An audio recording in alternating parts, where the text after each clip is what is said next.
Toking up during pregnancy sounds like a hella chill way to stop that morning sickness in its tracks, not to mention the ankle and lower back pain. But are there side effects for the bun in the oven?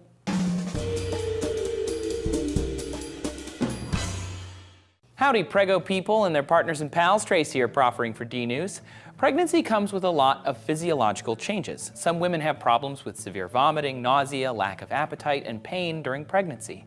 One study found more than 21% of women experience severe symptoms. A quick search will bring up stories of women who choose to use cannabis medicinally to help keep food down, which they argue ultimately helps the fetus. Other women choose cannabis over other drugs to help manage their pain. As of June of 2016, weed is legal for either medicinal or recreational use, or both, in half of the states plus the District of Columbia.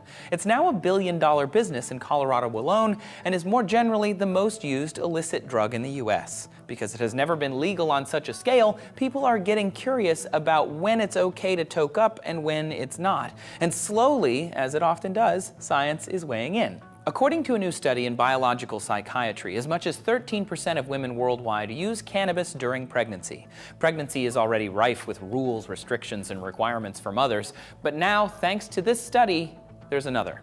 Maybe don't toke up when pregnant. Their research compared children who'd been exposed to tobacco while in the womb and children who'd been exposed to cannabis while in the womb. The results showed children exposed to cannabis had thicker frontal cortices, though to be honest, it's not clear what that means. Some scientists have associated thicker frontal cortices with higher intelligence and better executive attention, while others have associated it with lower intelligence in youth and then higher in middle age. And still others warn that assuming physical structures tell us anything about intelligence at all is akin to phrenology, the study of bumps on the scalp to tell the future.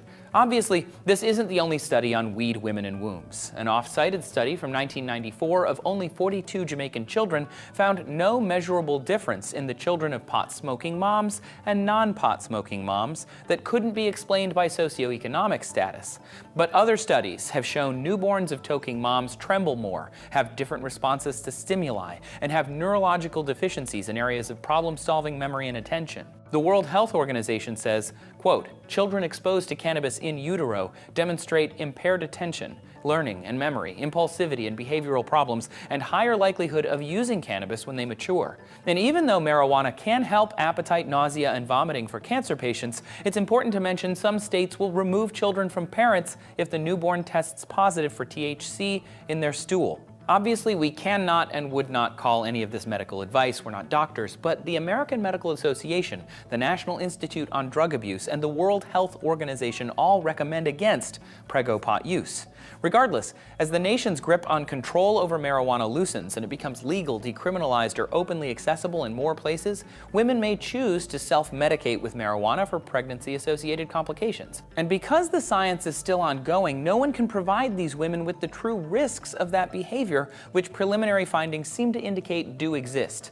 More research is desperately needed, like yesterday. Unfortunately, there are so many confounding variables and unknowns in pregnancy. For now, true scientific conclusions are caught in a bit of a purple haze.